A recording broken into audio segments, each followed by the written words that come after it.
coming to add to what UNBS is already doing.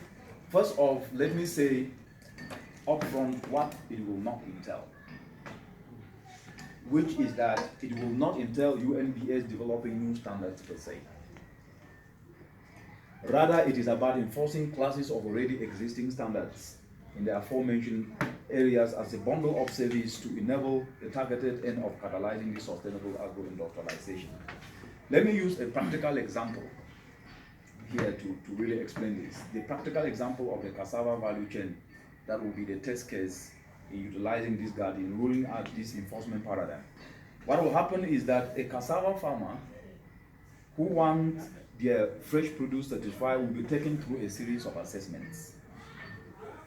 Starting off at the on-farm level, at the farm level, where the main criteria will be that the said cassava was grown using nature-based approaches without use of chemicalized inputs or inorganic approaches.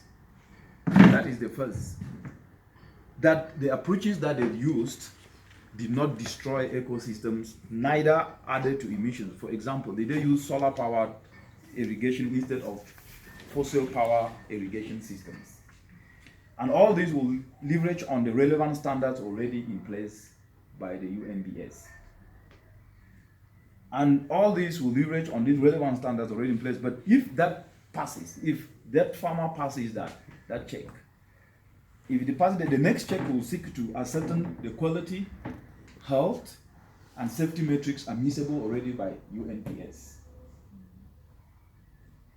And if those were all followed, the last will be to ensure that the processes of getting the cassava to market entails least emissions, which is that did they use ICT systems along the delivery chain rather than paper processes, for instance. And this is a great opportunity because once the entire cascade of these benchmarks are met, the product is pronounced as EBAFOSA compliant and can be marketed as so across Uganda and Africa. In case where the cassava is to be processed, then in addition to the sourcing and primary processing meeting the aforementioned metrics that I've mentioned, the second order processing will also be scrutinized to ensure that clean energy was used in all actions. Was it solar power irrigation used at the on-farm level, or was it diesel systems used? Was it vegetables dry using solar dryers, or was it dry using approaches that affected the health or the quality of the produce and all those sort of things? And these are things that UNBS are already doing. So it will also ensure that the end product meets all the safety, quality, and health metrics enforceable by UNBS. If so, then it's pronounced as EBAFOSA compliant.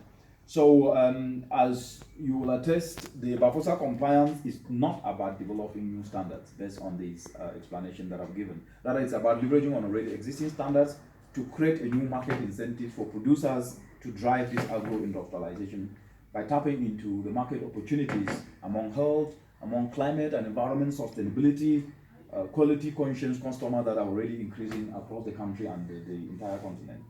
With this above understanding, Paul, the EBAFOSA compliance market incentive guide to agro-industrialization document that you have in front of you, I think that the UNBS can be able to adopt this, and it is therefore not to be used as a new standard per se, but as a guide to be able to ensure that this logical paradigm in a continuum is enforced to drive this agro-industrialization.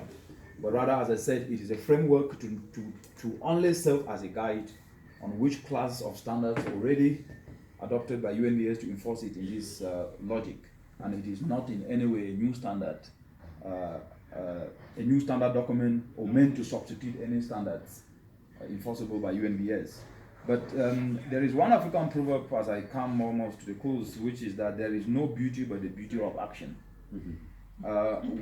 What this means is that in ruling out this paradigm, the UN environment through the EBAFOSA framework here in Uganda stands ready to support UNBS to implement this logic, leveraging on experts already under EBAFOSA Uganda, guided by this guiding document that UNBS will endorse and stamp. These experts will lead on ground work of St.